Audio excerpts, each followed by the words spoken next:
ਜਿਹੜਾ ਹੈਗਾ as a politically की सिनेरियो बंगाल ਦਾ ਹੁਣ?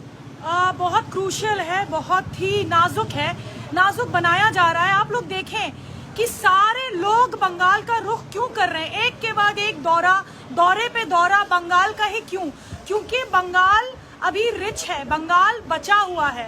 इनके निशाने में जो हमारी आइडियोलॉजी है, जो हमारा विचारधारा है, जो हमारी संस्कृति है, उस पे ये पेनिट्रेट नहीं कर पाए, घुस नहीं पाए, तो ये खरीद फरोख्त करके घुसना चाह रहे हैं। बहुत साम दाम दंड भेद सब लगा रहे हैं, लेकिन याद रखिएगा ये बंगाल की जनता है जो हिंदुस्तान कल सोचता है। ये गोखेल बोल कर गए, जो हिंदुस्तान कल सोचता है वो बंगाल आज सोचता है।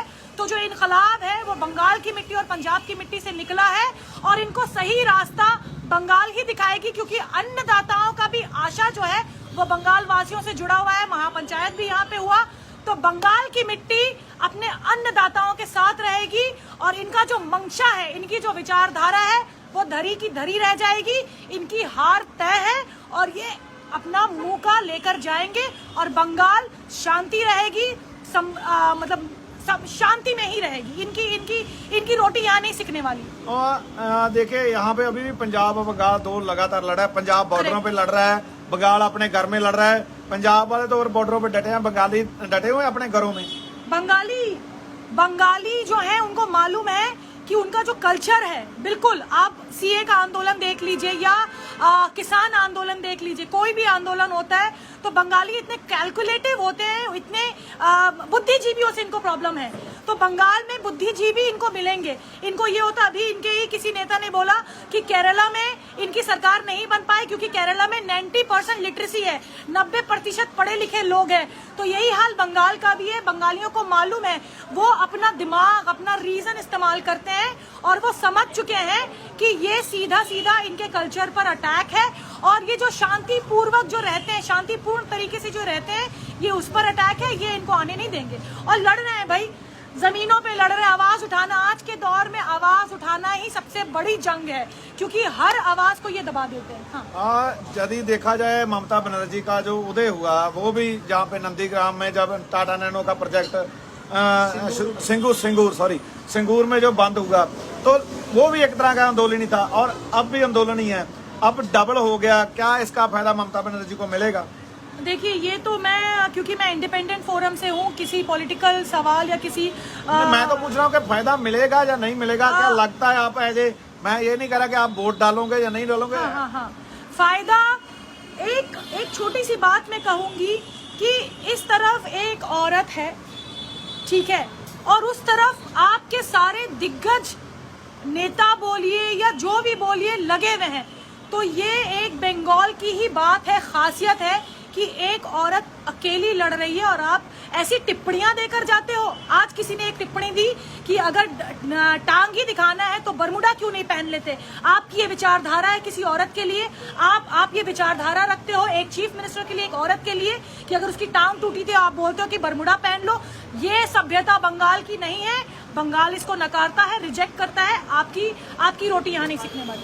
और दिल्ली हो, पंजाब हो, केरला हो, चाहे बंगाल हो, अब बंगाल की बारी, जहाँ पे लोग थोड़े जागरूक है, जहाँ जो पढ़े लिखे हैं, वहाँ पे बीजेपी नहीं आई अभी तक। क्या?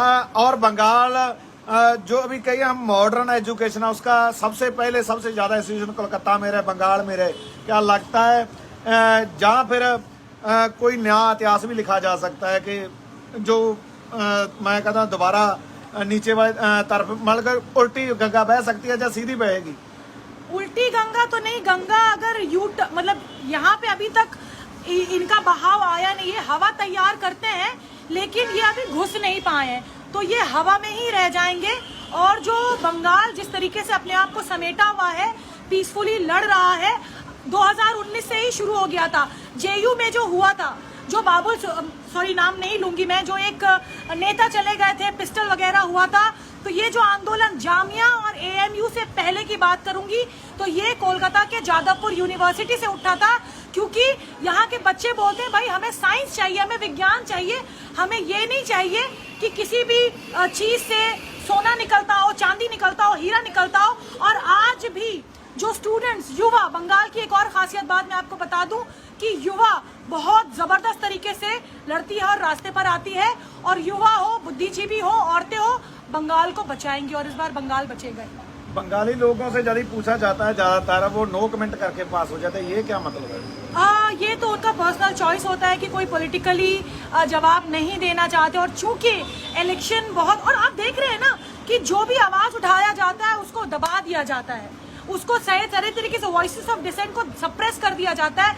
कलम की, इनको कलम, जो कलम से आप लिखते हैं, जो कलम से आप आवाज उठाते हैं, इसको दबा दिया जाता है। तो हो सकता है ये जो फियर, ये जो डर पैदा करना चाहते हो कहीं वो हो, लेकिन ज्यादातर लोग तो डरते नहीं है। जो अभी आरएसएस बीजेपी की गठबंधन की सरकार है, क्या आपको लगता है कि डेमोक्रेसी की जगह डिक्टेटरशिप के और बढ़ रहा है देश? अब आपसे इससे बड़ा सबूत क्या होगा कि हाल ही में आया कि पार्टली डेमोक्रेसी की पार्टली आ गया कि डेमोक्रेसी जो गणतंत्र है वो अब पार्टली है। तो हमारा जो लार्जेस्ट डेमोक्रेसी, जो पूरे विश्व का सबसे बड़ा गणतंत्र, अब उसको कहा जा रहा है कि उसमें से कुछ कम गया।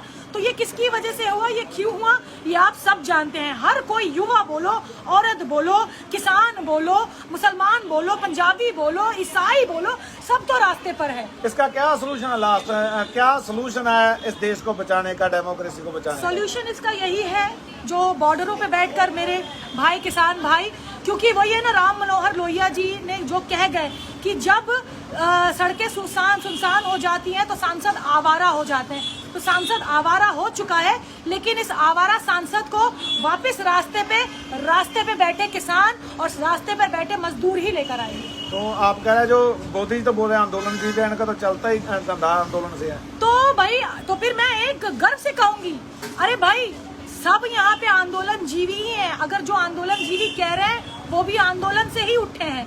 तो अगर मुझे आंदोलन जीवी कहा जा रहा है तो मैं इसको ऐसे माथे पे रख के कबूलूंगी कि हाँ मैं आंदोलन जीवी हूँ, कि अगर मैं मरी तो मट्टी पे कम से कम मेरे कबर पे मेरी पीठ लगेगी कि मैंने सच्चाई के लिए आवाज उठाई, मैं चुप नहीं रही, मैं डरी नहीं।